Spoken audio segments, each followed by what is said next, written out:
ang kakailanganin natin para dito sa original na chocolate chip cookie recipe by Toll House na binili ng Nestle ay 2 and 1/4 cups all-purpose flour, 1 teaspoon salt,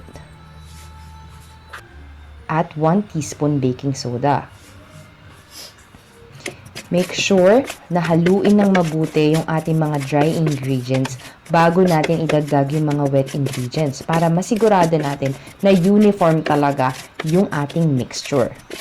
Pagkatapos haluin ng ating dry ingredients, pwede na muna nating iset aside para i-prepare naman ang ating mga wet ingredients. So, una sa lahat, kailangan natin ng 1 cup na softened unsalted butter. So, ibig sabihin ng softened, kapag prines nyo yung butter ninyo, dapat magkakaroon na ng konting mark, pero dapat matigas pa rin siya at malamig. To that, we add 3/4 cup white sugar, 3/4 cup na dark brown sugar or golden brown sugar, at 1 teaspoon na vanilla. So, i-cream lang natin to for about 3 minutes or until fluffy and light colored na yung ating mixture. Make sure din na scrape niyo yung sides habang nagmi-mix kayo or nagki-cream ng butter para siguraduhin lang na uniform yung mahalo lahat. Okay, so makikita nyo, ganyan dapat ang texture niya. Tapos, pwede nyo nang idagdag dito 2 large eggs, 1 at a time. So, this will take about 2 minutes more na paghahalo.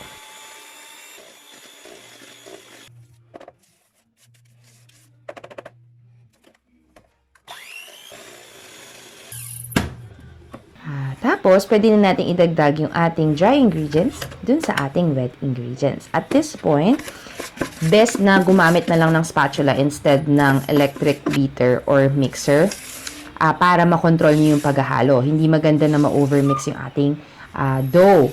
Halfway through, habang hindi pa namomoisten lahat ng inyong flour, pwede nyo nang idagdag yung inyong 2 cups semi-sweet chocolate chips. So, nasa sa inyo kung anong klase ng chocolate chips or anong brand ng chocolate chips ang gagamitin ninyo. Tapos, ihalo nyo lang siya gently just until ma-moisten lahat ng ating flour. After mixing, pwede nyo nang i-bake ito at once. Pero, I highly recommend na i-chill nyo muna siya for at least 4 hours para mas maging chewy at mas ma-integrate pa yung flavors ng inyong cookie.